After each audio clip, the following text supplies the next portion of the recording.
अगर आप इंडिया में आइल्स एग्जाम की तैयारी कर रहे हैं और अगर आप क्यू कार्ड की बात करते हैं तो आपने एक कॉमन चीज़ इंडिया में देखी होगी कि अधिकतर बच्चे आपको ये कहते हुए दिखाई देंगे कि आइल्स में क्यू कार्ड मक्कड़ आइल्स से पूछे जाते हैं।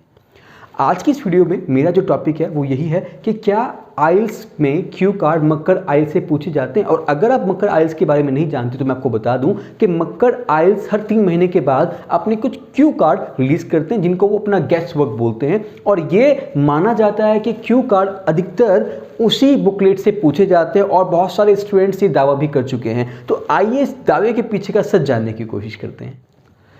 चलिए आइए समझते हैं कि ऐसा क्यों होता है कि मक्कड़ आइल्स से क्यू कार्ड पूछे जाते हैं। दरअसल ये एक रिवर्स इक्वेशन है। मक्कड़ आइल्स अपने आप में एक बहुत बड़ा इंस्टीट्यूशन है जहाँ से सैकड़ों बच्चे हर महीने एग्जाम देते हैं। तो क्या होता है कि इनकी जो टीम है एक्सपर्ट्स की, वो उन बच्चों से एक फीडबैक लेती है। उनसे पूछा जाता है कि आपके पार्ट 1 का टॉपिक क्या था, पार्ट 2 का टॉपिक क्या था, पार्ट 3 का टॉपिक क्या था, यानी कि फॉलोअप्स क्या पूछे गए, क्यू कार्ड क्या थे, पार्ट 1 में जनरल क्वेश्चन आंसर सबसे क्या पूछे गए। और इसके बाद कुछ सैंपल्स तैयार किए जाते हैं। इनके जो एक्सपर्ट्स हैं वो कलेक्टिव एफर्ट्स लगा करके जो क्यू कार्ड पूछे गए मेन एग्जाम में उनके कुछ सैंपल्स तैयार करते हैं। और ठीक इसी तरीके से हर 3 महीने एक नई बुक तैयार हो जाती है। यानी कि क्यू कार्ड से वो मक्कड़ आइल्स से नहीं पूछे जाते। होता यह है कि जो क्यू कार्ड्स नॉर्मली बच्चों से पूछे जा रहे हैं उन्हीं का ये कलेक्शन तैयार करते हैं। उसके बाद इनकी टीम उनका एक सैंपल तैयार करती है जिसको कि हर 3 महीने के बाद ये लोग रिलीज करते हैं और जो कि वास्तविकता में सभी स्टूडेंट्स के लिए बहुत ज़्यादा यूजफुल होता है। लेकिन मैं यहाँ पे ये जरूर कहूँगा कि ये कहना गलत है कि मक्कड़ आइल्स से क्यू कार्ड पूछे गए। आप ये कहिए कि ये एक रिवर्स इक्वेशन है जहाँ पे मक्कड़ आइल्स इस बात पर नजर रखता है कि कौन से लेटेस्ट क्यू कार्ड आजकल आइल्स में पूछे जा रहे हैं। तो सबसे पहले तो आपने यही समझना था। दूसरी बात यह है कि कुछ स्टूडेंट्स क्या करते हैं कि हर 3 महीने के बाद इनकी नई बुक खरीदने की कोशिश करते हैं।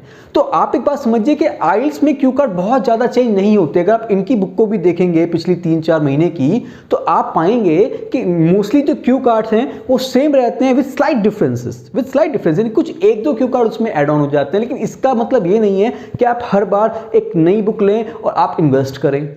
दूसरा, मेरा जो अपना पर्सपेक्टिव क्यू कार्ड्स को लेकर के है कि अधिकतर जो क्यू कार्ड है वो ऑब्जर्वेशन के ऊपर बेस्ड होते हैं। यानी कि अगर आप अच्छी इंग्लिश बोलते हैं और आप नॉर्मली अगर सड़क पर पे भी हैं और आपके सामने एक बहुत बड़ा सा होर्डिंग लगा हो जिस पे एक एडवर्टीजमेंट हो तो आप सोचिए कि आपको उसके ऊपर 1 मिनट में क्या बोलना है। या फिर अगर आप जैम में फंसे हुए हैं और उस जैम में फंसने के बाद अगर आप अपने आप को डिस्क्राइब करने की कोशिश करें अपनी सिचुएशन को तो वो भी क्यू कार्ड का एक टॉपिक हो सकता है। तो मैं आपसे ये जरूर कहूँगा कि ऐसी जरूरत नहीं है कि आप हर 3 महीने के बाद इनकी एक नई बुक लें। लेकिन हाँ, वो स्टूडेंट्स जिनको ये आइडिया लेना है कि सैंपल कैसा होना चाहिए, क्यू कार्ड में क्या क्या बोलना चाहिए, कितनी लेक्सिकल रिसोर्स हो यानी कि कितनी वोकैबुलरी हो, टास्क रिस्पॉन्स कैसा हो, तो इनकी वो जो बुक है वो आइसिंग ऑन केक जरूर उन बच्चों के लिए होगी। लेकिन ये मैं उम्मीद कर सकता हूँ कि अब आपको ये जरूर क्लियर हो गया होगा कि मक्कड़ आइल्स से क्यू कार्ड नहीं पूछे जाते। जो क्यू कार्ड पूछे जा रहे हैं उन क्यू कार्ड्स को कलेक्ट करके मक्कड़ आइल्स अपना एक गेस वर्क तैयार करता है जिसमें से क्यू कार्ड्स पूछे जा रहे हैं। तो मुझे लगता है ये इन्फॉर्मेशन आप अपने दोस्तों के साथ भी शेयर करना चाहेंगे और मेरे चैनल को तो आपने सब्सक्राइब और लाइक आइकन दबा ही दिया होगा। ऐसी और वीडियोस देखने के लिए जुड़े रहिए। Thank you so much, bye bye, take care.